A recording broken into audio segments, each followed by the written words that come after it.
Salom, barchaga Viza onlayn KG kanaliga xush kelibsiz.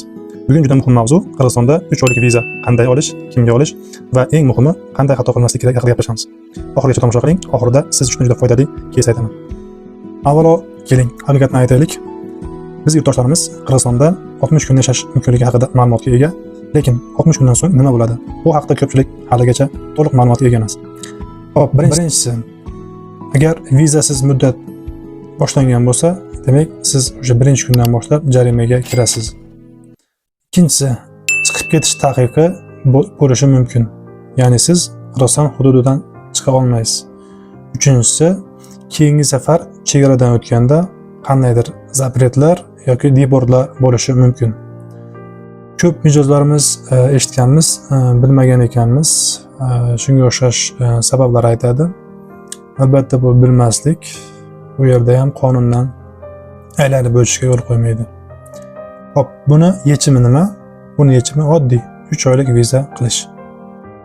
3 oylik viza o'zi qanday? Bu viza biznes deb nomlanuvchi yangi statusli viza bo'lib, avvalgi nomi esa safar viza deb nomlangan. Bu viza bilan fuqarolar Qirg'iziston hududida 3 oygacha yashashlari mumkin bo'lgan. Ko'pchilik bu viza bilan ofitsial ishlash mumkin deb o'ylaydi, lekin bu viza oddiy viza bo'lib, Qirg'iziston hududida rasmiy ishlash huquqini bermaydi. Bu viza shunchaki Qirg'iziston hududida yashashga, sayohat qilishga va vaqtinchalik o'zlarining ishlarini bitirib chiqib ketishga ruxsat beradi. Eng muhimi, bu vizani topshirish uchun elchixonaga yoki ma'lum bir joylarga borish shart emas. Bu uchun Qirg'iziston hukumati onlayn xizmat portalini yo'lga qo'ygan. Biz mana shu xizmatni foydalanishda sizlarga yordam beramiz. Bu vizani olish uchun qanday hujjatlar talab qilinadi? Bu juda oddiy. Birinchisi, shaxsni zagran pasporti 6 oylik muddati kamida bo'lishi kerak. Ikkinchisi, shaxsni o'zini rasmi, oddiy telefon olingan rasmi ham bo'ladi. Vizaga topshirish jarayonlari. Bu juda ham oddiy. Sizlar kerakli hujjatlarni kerakli shaxslarga tashlab berasizlar.